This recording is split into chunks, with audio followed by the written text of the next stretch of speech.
Welcome to this week's edition of the Yamhill Leadership Roundtable. You'd think I could say this by now. And we have some virus updates. We have at least one mayor to give a warm welcome and goodbye to, it looks like, today. Don't worry, Mayor Watkins, we're not talking about you.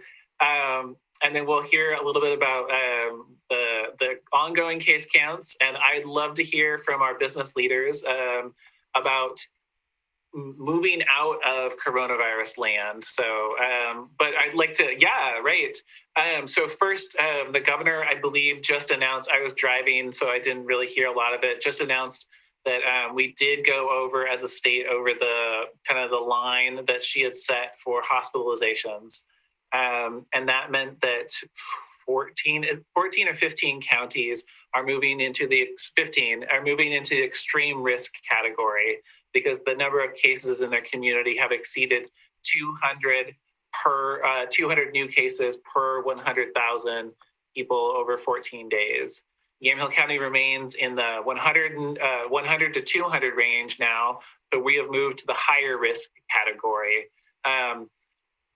The real hard thing about folks in extreme risk categories is that restaurants and tasting rooms and bars and taverns have to go to all outdoor services that can continue operating. And that's really the real big one, in addition to gyms, dance studios, those kinds of folks. So I'm really grateful for our community that we are not going into the higher or to the extreme risk category.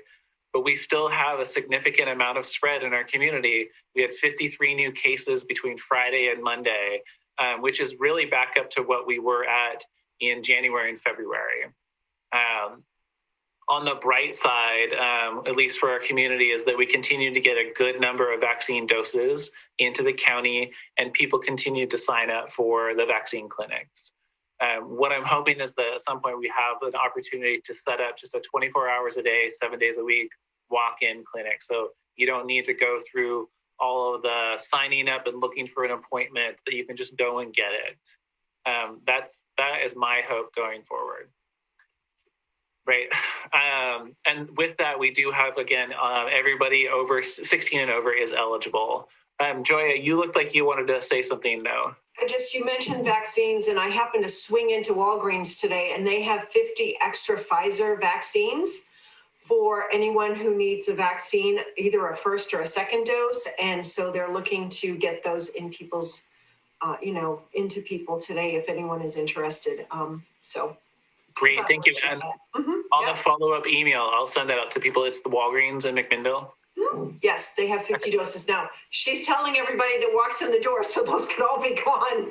But I still think it's worth just, knowing about it, right? If someone is interested in having a vaccine, that there are vaccines available. Yeah, with the barriers of signing up and having to have the right device for doing the this and the that, I really appreciate it that we can just have somebody can go and jump on it. That's wonderful. And along those lines, the Johnson & Johnson, the CDC and the FDA have now lifted the pause on the Johnson & Johnson. So that's also good news, because for some people, it's such a barrier to have to follow up with another appointment.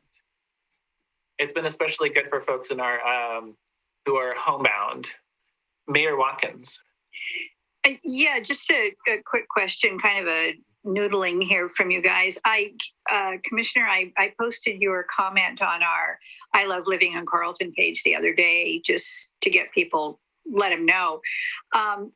And somebody wrote back to me and said, well, what else can we do? And before I respond to them, other than what I'm coming up with is, encourage your friends to wear a mask, get yourself vaccinated, be careful. Is there anything other beyond those that we can do to encourage folks? I don't even, I don't know, because anyway, I'll stop there. So yeah, no, it's a good question. I think if folks are hesitant to get the vaccine, it does help to talk through it with people that they know and trust. I'll say that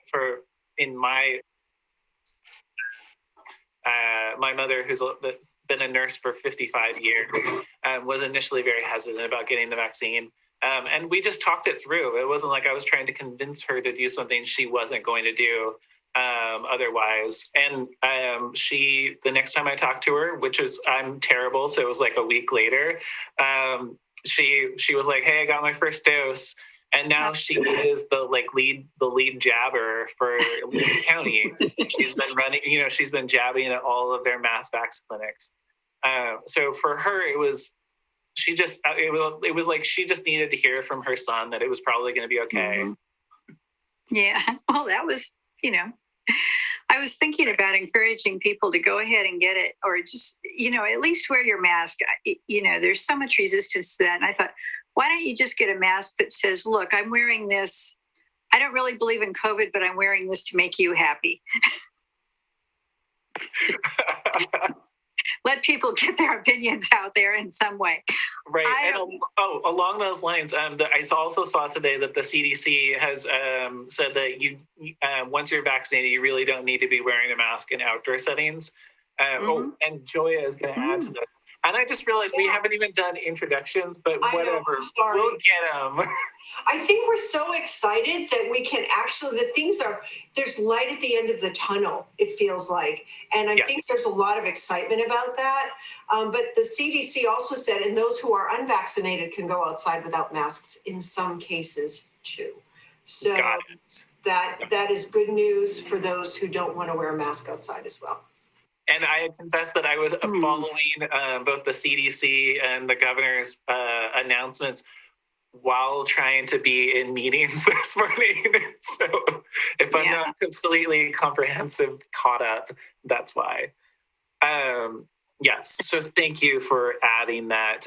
The one thing that I noted, and I'm sure that Abhishek, because she keeps track of these things, the high reading comprehension skills, is that the governor mentioned that the maximum amount of time that a county would stay in the extreme risk category would be 21 days. And I've also heard her at a previous press conference talking about how sometime in June, early July, essentially all restrictions are gone. But what I don't know is what it looks like between now and then, right? Are we one day done with all COVID restrictions, or is there different guidance for vaccinated and unvaccinated? I don't know. So if you all have insights, let me know. Yeah, and of course, our big issue is still the swimming pool, and that's rolling the dice on that is probably not a really fiscally responsible thing to do, because we'd be putting in the insurance and getting some of that stuff in place and then have the rug pulled out from underneath us. So that's what most of it is about, I think, on our end, is just trying to figure out what we're going to be doing there. So okay, well, with that, we should do introductions. Joya Goodman from the McMinnville Chamber of Commerce. What would you like to share today? Okay, so to answer your question, what the governor said last Friday was that if enough people got vaccinated, that by the end of June, we would be able to open up again. So there is a real push to make that happen.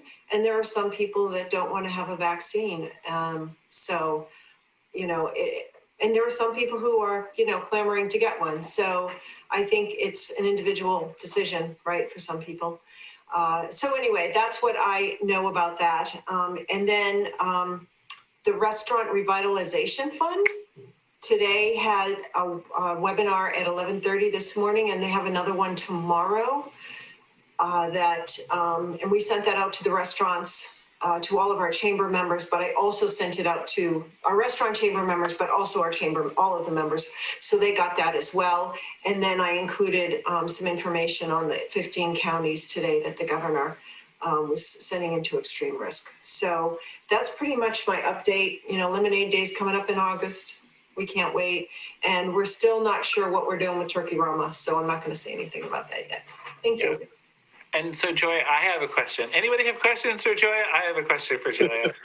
And then we'll get to the mayors. But so Joya, I've heard now Willamette University, Lewis and Clark are both requiring vaccines for their students, and probably, I'm assuming, for staff and faculty as well in the upcoming year. I've heard from some businesses, across the state who are going to be requiring their staff to be vaccinated. What have you heard from your business community, and what have you heard from maybe the bigger chamber sphere? Because you hear from both, obviously. I do, and I have heard that a lot of universities are requiring that students be vaccinated. So that is happening. I think a lot of businesses are, so there are businesses who are allowed to require vaccines. And that is, the government has basically said it's okay to do that. I think some businesses were hesitant to require that. And some businesses are saying you can do it if you want or not. I think it's all over the place with where businesses are and what their decisions are. The Oregon State Chamber has not taken any kind of stance on this, and I don't know that they will. And other chambers, I don't know where they are. I actually reached out to ask, and I hadn't heard back. So I think a lot of places are taking a wait and see. That's a really great question, and I think it's really up to an individual business as to what they are comfortable with. And it's hard. I think a lot of businesses are struggling with that. Thank you for that. Has there been any support kind of guidance from chamber, like from the U.S. or the Oregon Chamber associations about what do you need to do if you're a business and you want to? The U.S. Chamber has sent some information out, and they are really very interested in supporting businesses and people getting vaccinated. So that's where that's coming from, the U.S. Chamber. The Oregon State Chamber, as I mentioned, has not weighed in on that. And I don't think OBI has either. I haven't heard from OBI on that. The issue for a lot of businesses is that they don't have enough workers. And so it's really, really hard to run a business when you don't have any employees. And so I think, they would like it if people came back to work. But I've also heard that people are afraid to come back to work because they're afraid of getting sick. I guess there's a response, right? I mean, you could get a vaccine if you were interested in doing that. I think businesses are taking it one step at a time. But there are some businesses that have required their staff get vaccinated, and colleges and universities have done that. I believe a lot of the teachers have gotten vaccinated in our school system. What was it? 1 million, almost 2 million people in Oregon have been vaccinated, right? 40% have at least had one dose. We're getting there, I guess, if that's the goal, right? Right. Get as many, 75% vaccinated. But the governor seemed to think that was something could happen by June. So. Okay, cool. Thank you. Abhishek, do you have thoughts on this? You run in similar but different circles, as it were, from Joya. Absolutely. And like I said, I always love going after Joya because I was in a meeting and then I had to drive somewhere and I came back. And as soon as I got back, I had the announcement from Joya's team in my inbox about the 15 counties going into the extreme risk. And I thought, oh, good. I didn't have to watch the governor's press availability myself in order to get that information, because Joya will send it to me. And I always appreciate that.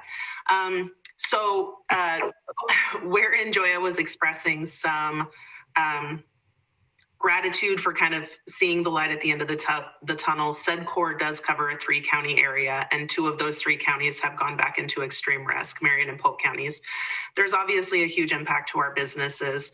The governor did announce during her press engagement today that she's partnering with Oregon legislature for a $20 million emergency relief package to immediately aid businesses in extreme risk counties. And what I haven't fully been able to understand is whether that's entirely new monies or if that more so relates to the funds that were already released for the commercial rent relief program. But I do want folks in those counties or who have businesses in those counties and maybe live in Yamhill to know that that program is available. Obviously, there's some qualifying requirements, but if you are a business owner in one of those counties, and actually in Yamhill County even, that experienced an issue with getting behind in rent from March of 2020 through February of 2021 at the very least, there is a program through Business Oregon. So it's a state funded program to help alleviate that rent burden. These payments go directly to, you hear this is my dad's dog barking in the background. I refer to her as my sister, so I apologize. She's here today. These funds do go directly to the landlord. So it helps to expedite that payment to the landlord. It also alleviates some of the confusion that was happening when payments were going to the tenants and then to the landlord. So that program is available. Joya pointed out the SBA program that is also available for restaurant revitalization fund. So our restaurant partners, we want to make sure are very aware of that fund. Not having all the details again about the requirements for applicants, it looks like it is a fairly simple process and pretty impactful amount of funds per business. Whenever I say fairly simple, considering some of these applications that we have seen, I believe these are fairly simple. So I also would want to just emphasize what Joya said about businesses struggling to find talent. So this has been an ongoing issue. We were already short talent, I would say. Our traded sector partners were definitely struggling to find people 14, 16 months ago when unemployment was at 3%. And it is just a really interesting dynamic that even as unemployment hit 10%, businesses still couldn't find people. And it speaks to a lot of the complexities that Joya mentioned. So it's folks who have exited the workforce who are afraid to go back to work, who maybe do customer service related jobs. We also know that we still have a lot of folks, majority women, who are impacted by lack of childcare and still struggling with distance learning. And then we have folks who have been impacted, right, with illness and things associated with COVID and things not associated with COVID, but barriers to returning to employment. But it's significant. This is a significant issue. We also have seen folks that left the workforce who now want to transition into a different type of a job. So maybe they had a service industry sort of a job, and they don't necessarily want to be working directly with the public anymore. And now they have to skill up to get to another type of a job. So there's programs that are emerging through our workforce board to help them do that. But it is a slow go. And I would say anybody who wants to work can find work right now.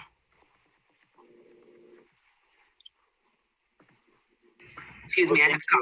Yeah, and that's pretty much it for me. Thank you. Yeah, and I forget if Joya is attending and Abhisha is attending, but I'm meeting with Willamette Workforce Partnership on Friday, and maybe Joya is there to talk about identifying barriers for people who are out of the workforce because of COVID. And specifically for barriers for women returning to the workforce. That whole round of, is it childcare? How can we help with that as a county? Is it training for new positions? How the workforce partnership can help. And that's really like Joya's role then will be to learn from businesses their needs in terms of who they're looking for and who is not responding to them, right? So we'll work on that Friday. Obviously it's a very necessary thing, and hopefully it's not too slow, right? Our response to it. But thank you, Abhisha, for giving us a really big picture on this. And now I want to make sure that, so Abhisha Stone from SEDCOR, look, we're doing introductions as we go. Now I want to welcome back Mayor Harry Cooley from the city of Sheridan, who he can tell us how many more days he has until we can no longer get to call him mayor. Welcome back. 4 more days. The end of the month is my last day, and that's because we're moving into the home that's behind me. We're hopeful that we'll get our final this week so that we can start moving. So obviously, since I'm not going to be a resident of the city of Sheridan, then I can't be mayor. So I'm still in Yamhill County, and I'm also running for position 3 on the Sheridan Fire District Board. So I'm not leaving public life quite yet. You can't get enough of it, apparently. Oh no, I've done this all my life. So it would probably be a big letdown if I didn't have something to go do. So I guess some people have hobbies. I just have a public life. Right. Well, thank you for joining us. Is there anything going on in Sheridan that you want to share with folks here? And is there anything that you want people in Sheridan to know today? Well, I think the big thing that's kind of going around is the fire district proposed merger. And Casey and I talked about this last night to some extent. So that was a resolution was brought to the city council for that, and the resolution failed due to lack of a motion. I won't get into all the details of why that happened, but so the fire district is now, I think, looking at other options or hopefully having other conversations so that we recognize that we probably do need to do some consolidation with some of the districts around us to keep providing the level of service that we'd like to see. So, I hope that those conversations continue, and if I get on the fire board, I'll be on the other side of those conversations. So, Great. Other than that, Great. I appreciate, especially Casey, putting these meetings on. Sorry, I've been kind of absent, but obviously I've been busy in my spare time. So Yeah, definitely. Again, thank you, and then I hope to be continuing my public life. So thank you all. Well, thank you very much, Mayor. Any questions for the mayor? Mayor Watkins. Yeah, the reference to the fire district consolidation caught my attention because, of course, we're hearing some conversations about that over here. Are these going to be like mutual, or are you working with another group of fire districts? Well, it's this is beyond the mutual aid packs that all of our districts have. We entered the fire district here entered into an agreement, I want to say about 2 years ago, to share some resources with Southwest Polk and West Valley. Okay. So we're actually sharing a fire chief right now, and some equipment and some personnel. So the next step for that is to actually do a consolidation and make it one district. Yeah. And that was West Valley, as of some other issues that they're dealing with right now, chose not to be part of this consolidation. So it was just between us and Southwest Polk. Okay. Where this end of the county is looking at some of that too, with the areas around here, Tualatin Valley, and I just was wondering, it was coincidental that they were all both coming up at the same time, and I just wondered if they were connected, but obviously they're not. So that was my question. So, thanks. Not at this time, but that doesn't mean they won't be in the future. You never know. Yeah. Thanks. Right. The city of McMinnville's fire department is obviously in conversations too about a consolidated district. So there's clearly a lot of interest, and obviously they wouldn't be talking about it if there wasn't a need for it as well. But I really appreciated Mayor Cooley's kind of thoughts when we were talking about it. Sorry, Mayor. Oh, I was going to say that's the same, I think, effort that we're talking that our Carlton Fire District. It's not the city fire district, but that the Carlton Fire District is talking about. I think it was kind of a huge district, like Tualatin Valley, Lafayette, Carlton, McMinnville. It was getting pretty good sized, so I'm not sure what we're going to be doing. Well, keep us posted. Yeah, we'll see what happens. And I learned from Mayor Cooley that even if it's a district that's bigger than the boundaries of the city, that the city gets to weigh in if you do a consolidation that includes the city. I get to learn so much. I'll have to fill my counsel in on that one. Definitely. And actually, we have Councillor Drabkin here. So if we want to hear if Councillor Drabkin knows anything about the city of McMinnville and the McMinnville Fire Department, I'd be happy to add that And voice. there she is. I was looking through my notebook for my fire district notes so that I could add to the conversation with the list of everybody, make sure I didn't miss anybody that is included in this recent consolidation effort. But I haven't found that note page. And since you've queued me up, the city of McMinnville is definitely interested in moving forward with the fire district. We've been working with a consultant for some time. And at this point, we've dedicated one of our counselors to work on kind of an executive committee. So Counselor Adam Garvin, who was formerly a volunteer firefighter and does a lot of liaising between not just fire, but he also is the liaison for the non-emergency. Why am I losing my words? The non-emergency line, YCOM. And so that process has been moving forward through the city of McMinnville, and now the consultant that's been working on it is, I believe, coming out to do meetings with the other interested cities. So that's kind of the process that we're in right now. And Commissioner Kula spoke to the need. So that need comes in a lot of ways for the city of McMinnville. And again, don't quote me on this because I couldn't find my note page in my book, and I don't want to misspeak, but there's some, without specifics, I can tell you that we have an outdated firehouse, even though it was one of our more recent infrastructure, in the last few decades. However, it actually it no longer meets code. So we have a need for a new firehouse. We also have stress or strain within our employment levels within the fire district. We hear from our firefighters that they would like a greater level of staffing. And so staffing is something that we're always trying to address.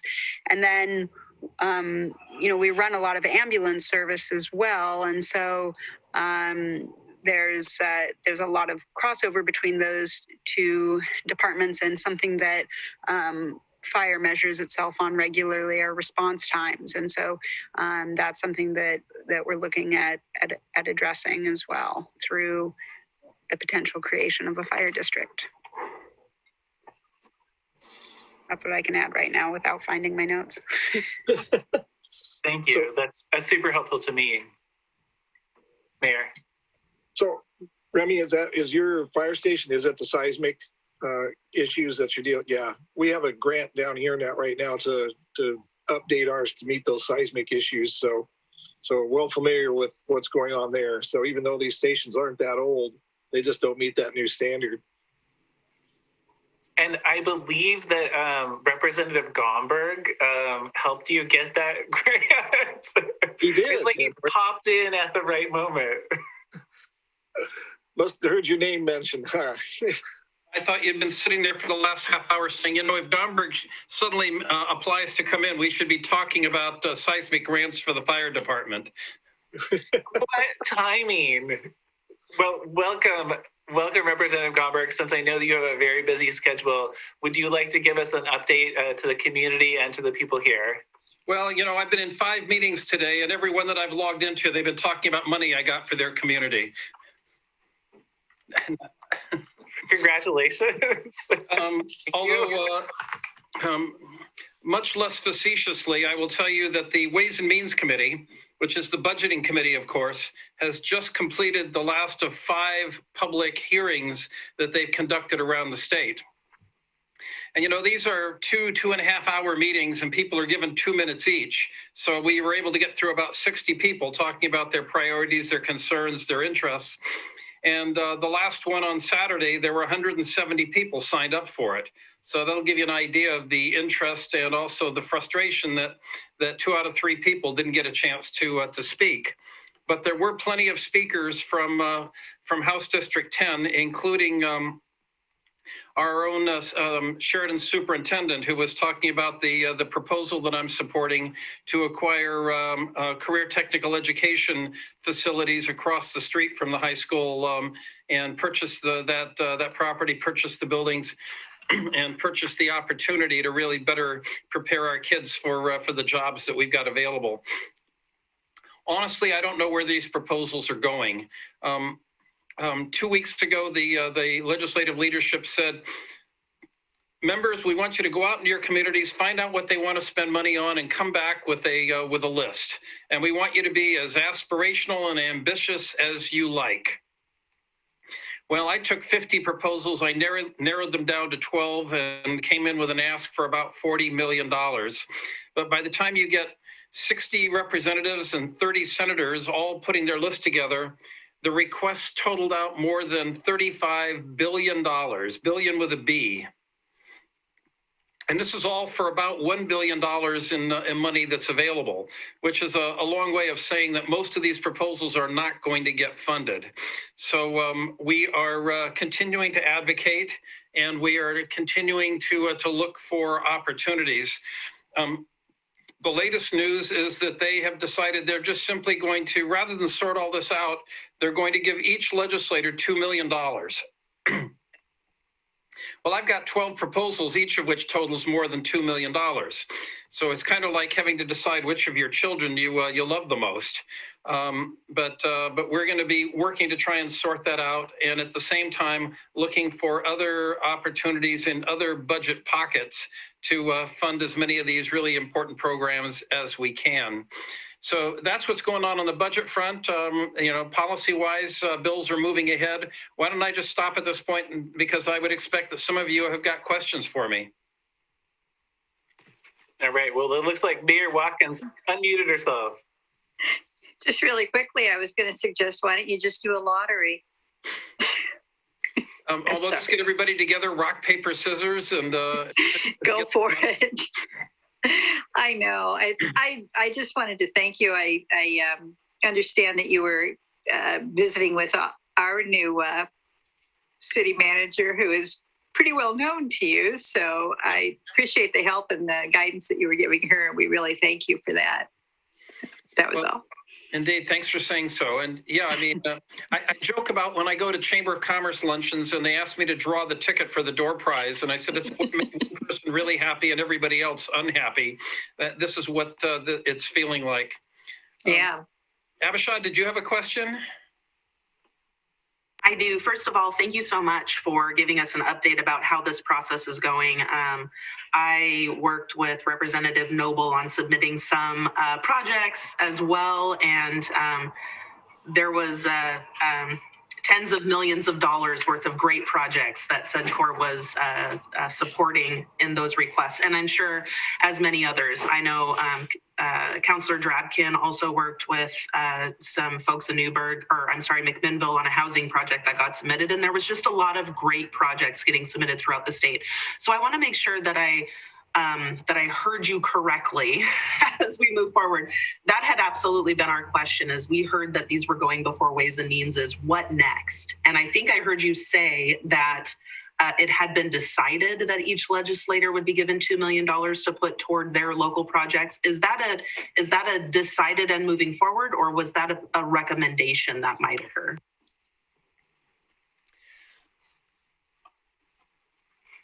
As of right now, as of 1:35 on Tuesday afternoon, the official information we've been given is that by the 10th of May, we are supposed to submit our recommendations, proposals, our asks, totaling $2 million per representative and $4 million per senator. Keep in mind, of course, that each senator covers 2 representative districts. So now that's going to total out $240 million. The pot that we are working in has $780 million in it. So there's still 540 more to be negotiated. And there's all kinds of things going on there. The Special Districts Association is making a request for $130 million. There are people that think that we should put $500 million into childcare or housing or frontline worker relief. So there's a lot of different proposals that are going to chew up that money very quickly. But everything that we've been told at this point is that legislators get $2 million per House district and $4 million per Senate district, and we need to make submit our paperwork by the 10th of May. Now, there's other things going on. I don't know what proposals you have going forward, and maybe some of them have gone into the Capital Construction Committee for consideration in what we call the Christmas tree bill. Well, actually, we call it the end of session reconciliation bill, and other people call it the Christmas tree bill. But it's basically how much bonding authority do we have left and what should we spend it on? And that process continues to move forward through the Ways and Means Subcommittee on Capital Construction and will be announced at the very end of the legislative session. It's usually the last bill that comes out because it's the bill that we use to spend whatever money we've got left. Again, I gave you kind of a long answer, but does that help sort out where we are and what's going on? It provides a little bit more clarity, and I also appreciate that it is now 1:38 p.m. on Tuesday, and so anything may have changed between when you started that sentence and when you ended it. Yep. But I do appreciate that, and so as I always like to throw out there, if there's additional information about projects or new things that are emerging in the county that are of highest importance that you'd like access to, I'm sure everyone in this group is offering their support, but SEDCOR consistently offers our support. Whatever we can do to help you figure out, whose name you pull out of the hat, because they're all good projects, all deserving of funding. They are good projects, and so my challenge right now is to find more hats. Fair enough. Sounds good. Monday, May 10th, 10 to noon, we'll have the Find More Hats meeting, actually. So I'll remind you again of that. But I wanted to note that Councilor Drapkin also had her hand up. And I apologize. I'm actually going to essentially ask the same question, but I just want to make sure that I'm understanding. Originally, you said you had $10 million in asks alone, that you had $10 million to submit. So on this $2 million, is you get to submit now for $2 million, or do you know that you will receive $2 million to spend? Okay, I apologize for not being more clear. The first step in this process was leadership said, all you go out and come back to us with a list of things that you'd like us to put money into. And we did that, and it was way more, the list was much larger than there was money to pay for it. So the second stage was, they said, well, now that you've gone out and gotten everybody excited and put together all of these lists that we can't pay for, we want you to go back to your district and pick $2 million worth of projects that you prioritize, and that's what you get to put the money into. Did I say that more clearly? All right, so I'm going to get 2 million, and Rep. Noble is going to get 2 million, and Rep. Post is going to get 2 million, and Rep. Neerman's going to get 2 million, and your senators are going to get 4. And oh, by the way, you know that also cities got money directly and counties got money directly. So I'm not the only one going through the pain of trying to decide what to do with unexpected cash. It's a good problem to have. And, but it's also very difficult to sort out what the priorities are. Definitely. Representative Gomberg, we've had a number of conversations already at the Board of Commissioners and have not yet settled down into priorities. So I understand. Are there other questions for Representative Gomberg? Howie Harkema. Representative Gomberg, I was wondering if you'd heard any the latest news on the Housing Authority project that was underfunded. I have not heard anything new. The housing budgets are advancing. They have not been finalized yet. None of the regular budgets have been finalized yet because we're waiting for the May revenue forecast again to find out how much money we've got. So it will be the latter half of May before we start voting out budgets for state agencies that include housing, transportation, veterans, OLCC. Those are just the budgets in my subcommittee. But yeah, stand by for news. Yep, definitely. Well, if there aren't any more questions, or maybe there's another question from Mayor Watkins. I just want to make sure that we respect Representative Gomberg's time.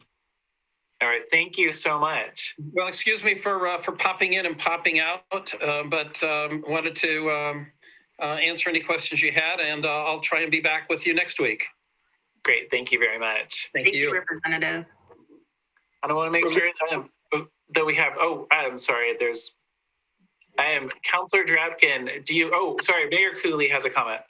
Well, I just wanted to say a little farewell to Mr. Gomberg. This will be my last meeting for a while, so you probably didn't know that. So thank you again for all you do for us. Well, and you, Harry. I'm not sure where you're going, but I wish you well. Well, I'm running for a fire board position currently, so. He's going to the photo behind him. Out of the frying pan?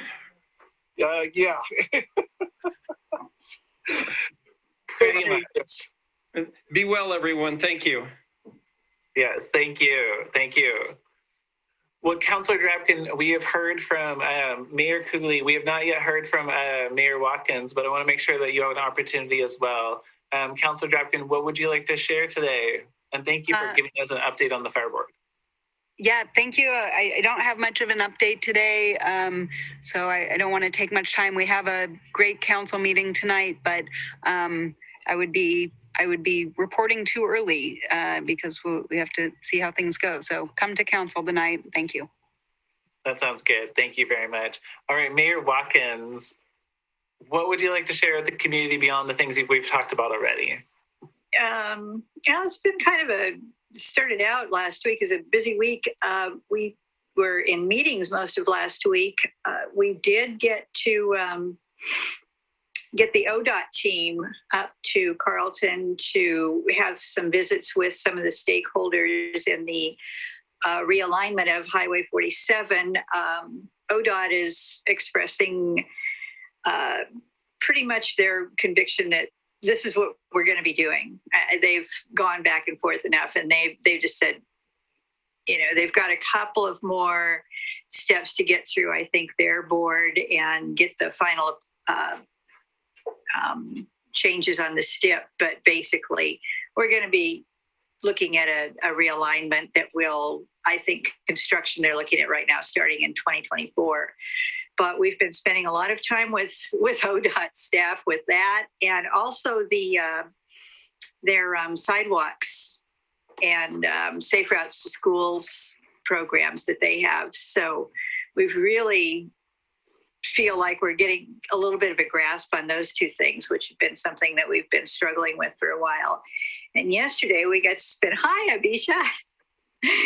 We got to spend my new city manager and Abisha and I got to spend a good amount of time learning more about SEDCOR, which I think has always been there for us, but we have not taken advantage of it. So I'm really looking forward to seeing some things happen out of that. And those are the two, I think, the biggest things going on right now. So that's it. Sounds good. Thank you, Mayor. Are there questions for the mayor? All right. Well, great. Thank you for that update. But I know that Joya has to leave in a minute, or she has already left. Before we go to Howie Harkema, I just want to note that just turn your screen on, shake your heads, whatever. If 3 o'clock Tuesdays doesn't work for you, a number of mayors would like to attend, but 3 is a lot better for them. And our Director of Health and Human Services, it also works best for her. All right, Howie's nodding his head. Oh, yeah. Okay. Abisha. Ooh, thumbs up. And I'm not even going to look at Mayor Cooley's screen. We'll invite you back when you're on the fire board. How about that? Okay, great. Thank you very much. Howie Harkema, what would you like to share with us today? Well, thank you very much, Commissioner Kula, for the invite to be at this. I want to say I'm going to miss Harry. Harry, we'll stay in communication. Champion team is closed. We are slowly moving all of the stuff that is going to Recology out. We're also starting to move some of the furniture and other items that can be donated to different nonprofits around the area. We should be out by Friday, which is the 30th, just like we planned. It's been a difficult transition for our staff and volunteers. It also has been difficult for our clientele. They are finding places to be, but it's not that simple. We're trying to figure out a way to feed them breakfast in town in some manner or another.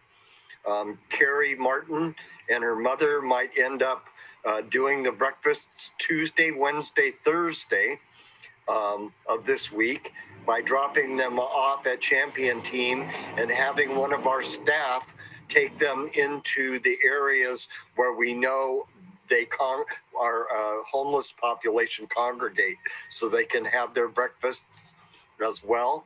We're going to continue to get St. Barnabas to-go meals around 3:15 and do the same thing, but we'll need to stay with our houseless population until they're done eating so they don't leave garbage, and that way we can sort of manage the feeding program in the morning and the afternoon. So a lot of wonderful people are stepping up to the plate to make things happen that we didn't expect. So that is pretty much it. We still haven't heard for Encompass Yamhill Valley whether we got the building as an admin office yet, but we're hopeful so we don't have to move things twice. And Casey's been working his rear off all the last 2 days. I have a box truck full of Champion Team stuff, so that's waiting for a home. Yeah. Well, thank you, Howie. I talked to one of the guests, the regular attendees at Champion Team yesterday, and he said just over and over again, he said, "What am I going to do?" And it was really hard to say, I don't know. So thank you for continuing to work on picking up the pieces. Well, we're trying very hard in the background to get things moving forward as quickly as possible. Yeah. Are there questions or comments for Howie? All right. Thank you, Howie, and keep up the good work. Thank you. Yeah. We have managed to come to the end of our roundtable before it's 2 o'clock. Are there any last thoughts? All right. Well, I really appreciate all of you being here once again. And starting next week, we will do the 3 o'clock that we will be able to have Director Manfred here rather than me muddling through the virus transmission and vaccination scenarios. So we do have continued increase in cases in our county. Just like to remind people of that. I looked at what it looked like from the 53 new cases from Friday to Monday. And I think it's important to realize that double digits for the first, 0 to 19, double digit increases in new cases, 0 to 19 age, 20 to 39, double digit increases. Whereas our 80-year-olds are not getting coronavirus. most likely that's because they're vaccinated. And so I just want to put that plug out there that young kids, young people, the young adults in our community, they're still getting the virus, and they are transmitting it to people who are at more risk. We're almost through this. With vaccinations open to the general public, 16 and older, we really can get to a place where we see 16-year-olds and 25-year-olds having a similar number of new cases to 80-year-olds, which is to say 1 or 2. But it's still impacting people. The long COVID is especially a dangerous thing these days. I really don't wish that upon anybody in our community, regardless of whether people think it's just a flu or something to get over. I would hope that you can encourage your community members out there to consider the vaccination.